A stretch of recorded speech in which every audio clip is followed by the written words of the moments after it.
สบายดีทุกคนมื้อนี้มาพบกับรายการสาวบุญพาเลาะเส้นเก่าเส้นเคยเนาะทุกคนเนาะซึ่งมื้อนี้สาวบุญสิพามาเลาะเป็นบ้านหัวหาดเด้อทุกคนเนาะซึ่งบ้านหัวหาดนี่สาวบุญก็เคยเอาลงหลายรอบแหละๆทุกคนเนาะประมาณ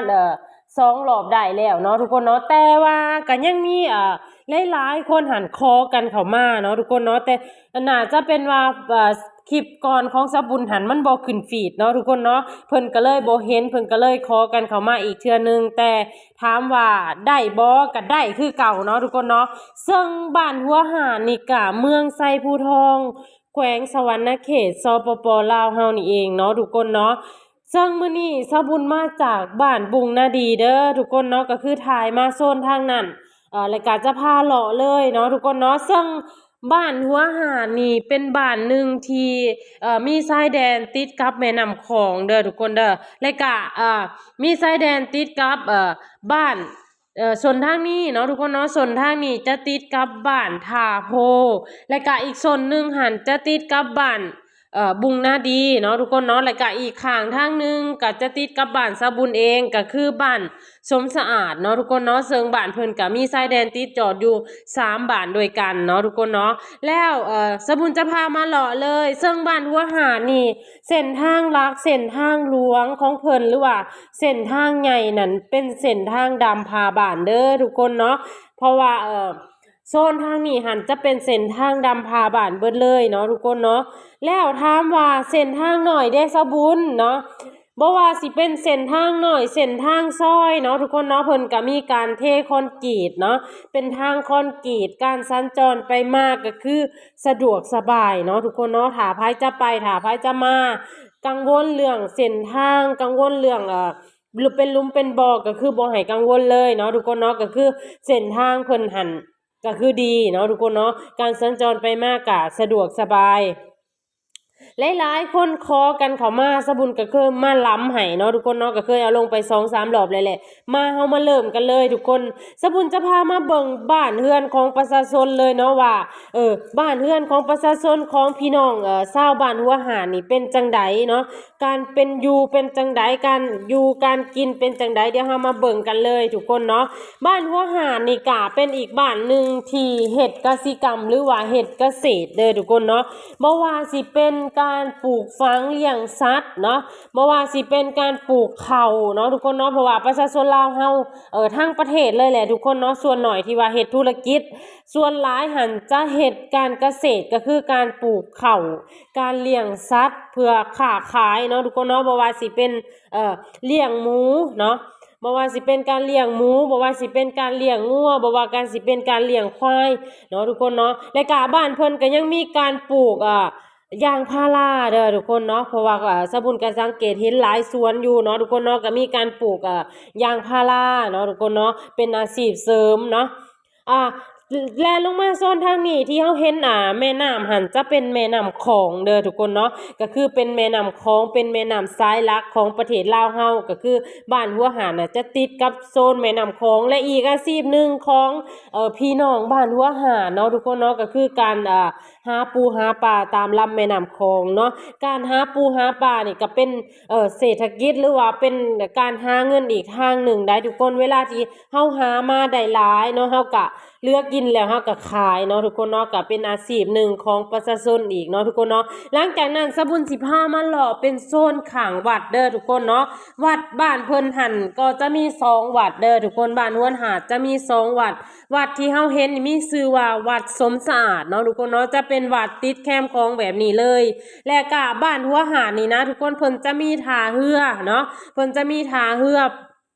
ประจำบ้านทุกคนก็คือถ้าไผจะข้ามไปประเทศไทยไปแถวหมุกแถวหยังนี่นะทุกคนก็สามารถมาข้ามอยู่ที่บ้านหัวหาดได้เลยเนาะทุกคนเนาะเพราะว่าสะบุญเองก็ใส่บริการท่าเรือเพิ่นตลอดทุกคนเนาะเพราะว่าสะบุญไปประเทศไทยกับเดือนละครั้งค่ะนะทุกคนก็คือไปทุกเดือนเนาะก็คือมาขามอยู่นี่เลยเนาะทุกคนเนาะสำหรับใครที่อยากขามไปเลยก็กังวลว่าจะมีรถบ่หรือว่ามีอีหยังบ่ก็สามารถแชทเข้ามาหาสะบุญได้เด้อทุกคนสะบุญจะให้คำแนะนำเนาะถึงการไปการมาว่าเฮ็ดจังใดเนาะสำหรับคนที่บ่เคยไปแล้วอยากไปเนาะก็สามารถ เซตมาหาสบุญใดเนาะทุกคนเนาะสบุญก็จะให้คำถามค่ะจะให้คำตอบเนาะทุกคนเนาะอันนี้จะเป็นบรรยากาศวาดบ้านเพิ่นทุกคนวาดบ้านเพิ่นก็คือสะอาดแห้งก็คือมีการเทคอนกรีตอีหยังเรียบร้อยแล้วเนาะทุกคนเนาะจะบ่มีฝุ่นจะบ่มีเปื้อนเนาะทุกคนเนาะบ้านวาดบ้านเพิ่นก็คือสะอาดแห้งแล้วก็ใหญ่แห้งเนาะทุกคนเนาะแล้วก็ร่มรื่นนะทางในจะเป็นต้นไม้ที่ว่าให้ความร่มรื่นเวลาที่มีประชาชนมาทำทำบุญเนาะทุกคนเนาะก็จะมีห่มมีเงาให้อยู่ให้เศร้าเลยกะเป็นความสามัคคีของบ้านเพิ่นเนาะทุกคนเนาะก็คือมีความสามัคคีแห้งเนาะบ่ว่าสิเป็นเส้นทางในบ้านบ่ว่าสิเป็นวัดเนาะทุกคนเนาะมันบ่งบอกถึงความสามัคคีเลยกับหลายๆบ้านนะควรเบิ่งเป็นแบบอย่างเนาะทุกคนเนาะบ้านเพิ่นก็คือมีความสามัคคีกันแห้งเนาะหลังจากนั้นเฮาก็สิพาเลาะเข้ามาโซนในบ้านเลยทุกคนเนาะพาเลาะเข้ามาโซนในบ้านเลยเฮาจะสังเกตเห็นว่าบ้านเรือนประชาชนหันก็จะมีแบบสมัยใหม่เนาะทุกคนเนาะกึ่งสมัยใหม่แต่ว่าทรงที่ว่าเป็นสมัยเก่าจ๋าเลยก็บ่ค่อยเห็นแล้วเนาะทุกคนเนาะส่วนหลายจะเป็นกึ่งสมัยใหม่เนาะจะเป็นกึ่งสมัยใหม่เลยก็ทันสมัยไปเลยเนาะทุกคนเนาะอันนี้เป็นภาพบรรยากาศบ้านเรือนของประชาชนบ้านหัวหาดเมืองไซภูทองแขวงสะหวรรณเขตสปป.ลาวเฮานี่เองเนาะทุกคนเป็นหยังต้องอธิบายละเอียดเนาะทุกคนเนาะก็คือว่าการที่เข้ามาเบิ่งคลิปนี่นะก็บ่มีแต่ประชาชนลาวเฮาเนาะทุกคนเนาะก็ยังมีพี่น้องต่างประเทศบ่ว่าสิเป็นประเทศไทยหรือว่าบ่ว่าสิเป็นต่างประเทศเนาะทุกคนเนาะเพิ่นก็เข้ามาเห็นก็เข้ามาเบิ่งเนาะทุกคนเนาะค่อยก็ฝากแบบคอมเมนต์ให้ในเด้อทุกคนว่าอยู่ไสหันนะเนาะว่าเบิ่งจากประเทศใดหรือว่าเบิ่งจากไสเนาะทุกคนเนาะเพื่อจะเป็นการบ่งบอกว่ามีคนเบิ่งอยู่ประเทศนั้นอยู่ประเทศนี้เนาะทุกคนเนาะก็ฝากคอมเมนต์ให้แน่เนาะทุกคนเนาะสบุญกะกำลังใจที่ดีในการเฮ็ดคลิปของสบุญหันนะทุกคนก็มาจากกำลังใจหรือว่ามาจากคอมเมนต์หรือว่ามาจากการกดถูกใจของหลายๆคนเพราะว่าหยังเพราะว่าการที่สบุญเฮ็ดคลิปนี่สบุญบ่ได้เงินใดทุกคนเนาะก็คือสบุญหันมีความตั้งใจแต่ที่แรกนั่นคิดว่าการเฮ็ดคลิปเกี่ยวกับหมู่บ้านนี่นะทุกคนก็คืออยากให้พี่น้องประเทศลาวเฮาหรือว่าพี่น้องลาวเฮาหรือว่าพี่น้องแต่ละบ้านหันไปทำงานอยู่ต่างประเทศและคิดฮอดบ้านเนาะทุกคนเนาะคิดฮอดบ้านเลยสามารถเข้ามาเบิ่งคลิปของสาบุญได้อันนี้คือจุดประสงค์หลักๆของสาบุญที่ว่าเฮ็ดคลิปเกี่ยวกับหมู่บ้านออกมาเนาะทุกคนเนาะหวังว่าหลายๆคนจะให้ความสนใจเลยก็หลายๆคนจะให้ทัศนคติดีๆกับสบุญเนาะทุกคนเนาะแล้วก็สามารถตำหนิติเตียนได้เด้อทุกคนว่าอยากให้สบุญหันปรับบอนนั่นปรับบอนนี่เนาะหรือว่าเว้าไวไปบ่หรือว่าเว้าช้าไปบ่หรือว่าคลิปมันเป็นจังใดเนาะทุกคนเนาะคลิปก็อาจจะมั่วแน่จักหน่อยเนาะทุกคนเนาะเพราะว่าสบุญหันใส่โทรศัพท์มือถือถ่ายเนาะทุกคนเนาะและก็โทรศัพท์หันก็ใส่มา2 ปี 3 ปีแหละทุกคนเนาะก็ยังบ่มีทุนในการไปออกเครื่องใหม่เนาะทุกคนเนาะก็ ก็อยากให้เบิ่งไปน้ำกันเนาะทุกคนเนาะก็อยากให้เบิ่งไปน้ำกันเนาะอันนี้เป็นภาพบรรยากาศโดยรวมของบ้านเพิ่นถามว่าสบุญบ้านหัวหานี่เลาะสุดและบ่ก็คือยังเด้อทุกคนเนาะก็คือยังมีหลายๆซอยเลยแหละที่สบุญยังบ่ทันได้เข้าไปเนาะซึ่งบ้านเพิ่นน่ะก็เป็นบ้านหนึงที่ว่าใหญ่พอสมควรเนาะทุกคนเนาะถ้าว่ามีคนสนใจหลายๆหั่นน่ะสบุญจะพามาเลาะอีกเทื่อนึงเนาะทุกคนเนาะถ้าว่ามีคนสนใจหลายสบุญจะพามาเลาะอีกเทื่อนึงแหละจะเลาะให้ละเอียดจะเลาะให้แบบว่าเบิดทุกซอยเลยแต่คลิปมันก็อาจสิยาวแหน่จักหน่อยเนาะทุกคนเนาะก็อยากให้อดทนเบิ่งไปนํกันเนาะเพราะว่าบ้านนึงมันก็เป็นบ้านใหญ่เนาะทุกคนเนาะการเลาะการพาชมพาเที่ยวเนาะจุดประสงค์นี่อีกอย่างหนึ่งคือข่อยอยากให้หลายๆคนหรือว่าพี่น้องต่างประเทศน่ะเห็นความเจริญของประเทศเฮาหรือว่าเห็นความพัฒนาหรือว่าเห็นการใช้ชีวิตเห็นการเป็นอยู่ของประชาชนลาวเฮาเนาะทุกคนเนาะอันนี้คือจุดประสงค์หลักๆถามว่าอยากได้เงินบ่ก็อยากได้อยู่ทุกคนแต่ว่ามันยังบ่ผ่านการสร้างรายได้เนาะการไปการมานี่ก็มีค่าใช้จ่ายได้ทุกคนสบุญกระจกเงินตัวเองเนาะในการใช้จ่ายบ่ว่าสิเป็นค่าน้ำมันรถบ่ว่าสิเป็นค่ากินค่าอยู่เนาะทุกคนเนาะกะถามว่าสิถอยบ่ก็คือบ่ถอยเด้อทุกคนสบุญก็พยายามจะเฮ็ดคลิปออกมาให้หลายๆคนเบิ่งเรื่อยๆเนาะก็จะพ พยายามไปบ้านนี่ไปบ้านนี่ไปช่วงนี้ก็จะเป็นบุญเนาะทุกคนเนาะไปเป็นบุญประเพณีแต่ละบ้านสะบุญกะถ้ามื้อใดสะบุญบ่มีเวียกบ่มีงานสะบุญก็จะไปหายแต่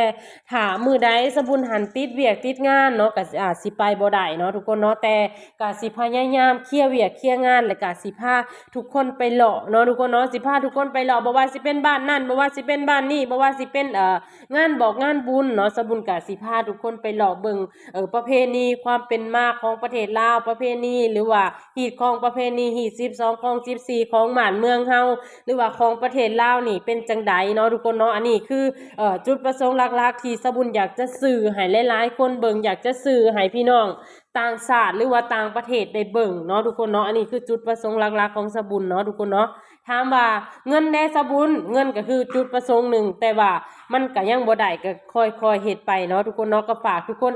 เป็นกำลังใจให้สะบุญในเด้อทุกคนเนาะสะบุญก็บ่ได้ต้องการหยังหลายดอกต้องการเพียงกำลังใจต้องการเพียงคอมเมนต์จากทุกๆคนเนาะอันนี้จะเป็นเส้นทางลักเด้อทุกคนหรือว่าเป็นเส้นทางหลวงนั่นเองอันนี้คือเส้นทางหลวงคือเส้นทางดำพาบ้านแบบสี่เลยเนาะทุกคนเนาะและกะบ้านเพิ่นหั่นนะทุกคนสำหรับใครที่จะไปที่จะมาและคิดย่านบ่มีอาหารการกินบ่แม่นเด้อทุกคนบ้านเพิ่นมีหารอาหารมีหารเฟอมีหารข้าวเปียกเนาะทุกคนเนาะแล้วก็มีหารตำที่แซ่บเนาะทุกคนเนาะสำหรับใครที่กายไปกายมาทางนี้ก็สามารถมาแวะซิมแวะซื้อแวะหาได้เนาะทุกคนเนาะนอกจากห้านอาหารแล้วก็ยังมีหารขายเครื่องย่อยเนาะทุกคนเนาะบ่ว่าสิเป็นหารน้อยหารใหญ่ก็คือมีครบอยู่ในนี้เลยเนาะทุกคนเนาะบ้านเพิ่นก็คือมีครบจบบริบูรณ์อยู่ในนี้เลยสำหรับใครที่จะซื้อบ่ว่าสิเป็นอาหารการกินบ่ว่าสิเป็นเครื่องอุปโภคบริโภคหารโทรศัพท์ก็มีเด้อทุกคนเนาะก็คือมีครบทุกอย่างเลยบ้านเพิ่นก็เป็นบ้านนึงที่ว่าเป็นบ้านพัฒนาหอบด่านเนาะทุกคนเนาะเป็นบ้านพัฒนาหอบด่านอันนี้จะเป็นโซนเส้นทางหลวงเส้นทางใหญ่และกะบ้านเพิ่นจะอุดมไปด้วยต้นไม้ที่ว่าไห้หมากเนาะไห้หมากไห้ห่มที่ว่าเพิ่นปลูกไว้ตามที่เฮาสังเกตเห็นทุกคนว่าสิเป็นต้นลำไยเนาะทุกคนเนาะบ่ว่าสิเป็นต้นม่วงบ่ว่าสิเป็นต้นขามเนาะก็คือมีครบเบิดทางหน้าเฮาจะเป็นห้านอาหารเด้อทุกคนเด้อจะเป็นห้านอาหารก็ถือว่าใหญ่พอสมควรเนาะสำหรับใครที่กายไปกายมาก็สามารถมาแวะซื้อแวะซิมอาหารได้เนาะทุกคนเนาะและก็อีกโซนทางนึงจะเป็นจะเป็นโรงเรียนเด้อทุกคนอันนี้ก็คือโรงเรียนประถมสมบูรณ์บ้านหัวหาดโรงเรียนก็คือกว้างขวางแห้งเนาะทุกคนเนาะแล้วก็มีต้นไม้ให้ห่มเนาะสำหรับเด็กๆลูกๆหลานๆเฮาที่ว่ามาเข้าโรงเรียนเนาะก็สามารถอยู่ตามห่มตามเงาเนาะเพื่ออากาศมันร้อนเนาะทุกคนเนาะเวลาที่เฮาอยู่ตามห่มตามเงานี่ก็เย็นไปอีกอย่างหนึ่งนะแล้วก็มีหานทำผมมีหานทำเล็บอีหยังครบวงจรเด้อทุกคนบ้านเพิ่นเนาะอันนี้คือเป็นภาพบรรยากาศโดยรวมของบ้านหัวหาดเนาะทุกคนเนาะสำหรับใครที่อยากให้สะบุญไปทางใดหั่นนะทุกคนก็สามารถคอมเมนต์กันเข้ามาได้เนาะว่าสะบุญไปบ้านนี่แน่สะบุญไปบ้านนั่นแน่สะบุญไปหันแน่สะบุญไปนี่แน่สะบุญก็สิหาเวลาไปให้เนาะทุกคนเนาะก็อยากไปให้เบิดสุกุลเนี่ยคันเว้าได้หั่นนะสะบุญก็อยากเลาะทั่วประเทศลาวเลยแหละแต่ว่ายังขาดกำลังทรัพย์เนาะทุกคนเนาะยังขาดกำลังทรัพย์ในการพาเลาะพาเที่ยวแต่ก็สิพยายามพาเลาะพาเที่ยวเนาะทุกคนเนาะอันนี้เป็นอีกวัดหนึ่งของเพิ่นเด้อทุกคนจะเป็นวัดทางออกเลยเนาะทุกคนเนาะอันนี้จะเป็นวัดทางออกหรือว่าเป็นวัดเป็นวัดอีกวัดหนึ่งเนาะทุกคนวัดนี้ก็ใหญ่พอสมควรได้ทุกคนเนาะรายการสะอาดสะบุญจะบ่ได้พาเข้าไปข้างในเด้อทุกคนถามมีใครสนใจก็สามารถเม่นกันเข้ามาได้มื้อหน้าสะบุญจะพามาหล่อเนาะทุกคนเนาะแต่ว่ามื้อนี้ขอจบคลิปเพียงเท่านี้ก่อนเนาะทุกคนเนาะขอบขอบใจสำหรับหลายๆคนที่ติดตามคลิปชมคลิปของสะบุญเนาะทุกคนเนาะก็บ่มีหยังมาให้ก็มีแต่ความขอบใจนี่แหละเนาะทุกคนเนาะขอบใจหลายๆที่ว่าติดตามคลิปชมคลิปของสะบุญเด้อทุกคนเด้อขอบใจจากจากใจอีหลีหรอเนาะขอบใจ